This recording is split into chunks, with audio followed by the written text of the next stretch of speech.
Howdy. First time here? Welcome. And for those that you're returning, always glad to have you. And today is Monet Day. Monet spent his whole life searching for something just out of reach, an envelope. Not one meant to hold letters, but light, air, or the perception of it. And today, we're stepping inside. Monet chased light across continents: Paris, Le Havre, London, Amsterdam, Algeria, meeting people along the way that would guide his path, each place teaching him something that the previous one could not. And when Monet arrived in Giverny, his searching didn't stop, and in many ways, it just begun. But for us to fully understand what Monet found when he found his Giverny, I think we first need to look at what he was actually searching for. Monet had an unquenchable thirst. A thirst for trying to capture a fleeting moment of light, air, or another word for it, atmosphere, that surrounds or envelops the subject. And he soon realized that in order for him to try and do this, he wanted to try and capture his subject at different times of the day, different days of the week, different days of the season, different seasons in the year. And only one way to do that. And then by doing this, Monet, he searched through haystacks, cathedrals, and everything, but eventually found his water lilies. Monet didn't paint the water lilies because he ran out of things to paint. I think he painted them because he finally found a subject that was deep enough to hold all of his ideas.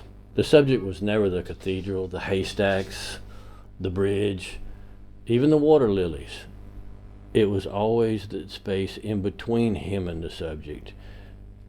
The light, the air, the atmosphere, what he called the envelope. I like to think that a series is good for the soul. A series will teach you patience, consistency, and the ability to work through that barrier of boredom. Because I think once you go through that barrier of boredom, you can look back at it and you'll realize that you're looking inward as much as you are outward. And this is kind of where I found my Giverny. I go back to the same street, pretty much the same corner every time, and I photographed it in the morning when the sun's coming up, high noon, evening, even in night times.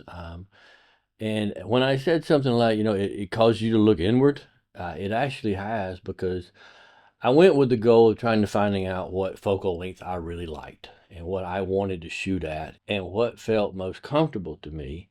And I've shot it wide at 16 millimeters and all the way to telephoto. And I found that 50 is kind of where I'm at. And it just gives me, I learned something about myself, because I always thought that 24 and a little bit wider was how I like to shoot. But turns out I have a hard time filling the frame. And, one good way to do this is, an easy way for you to practice this is just use your phone.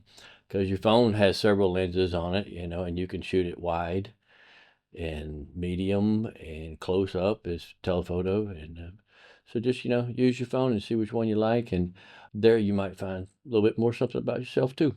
Maybe the goal isn't to capture the most perfect photograph, but to return to the place over and over again until that place starts teaching you how to see.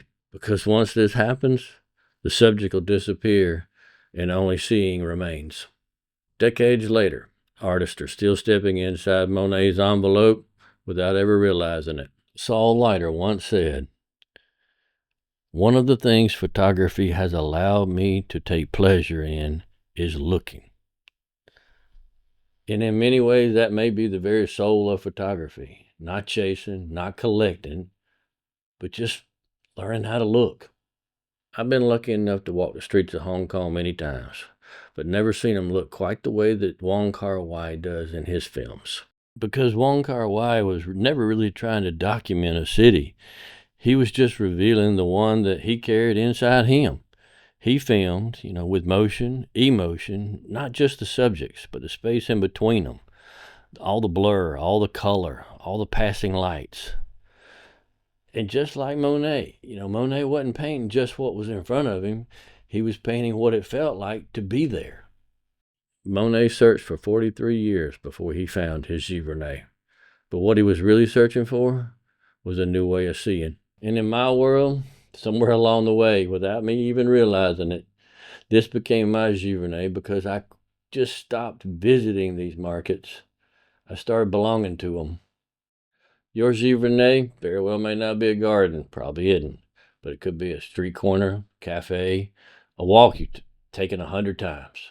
But just remember, the point is not just only about the subject you're looking at, but realizing how to see what's in between you and the subject.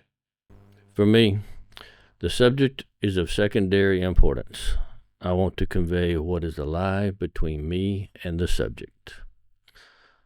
One of my favorite quotes by Monet. Hope you like it. As always, thanks for watching. Thanks for being here. Hope to see you again. Find your light and create something real.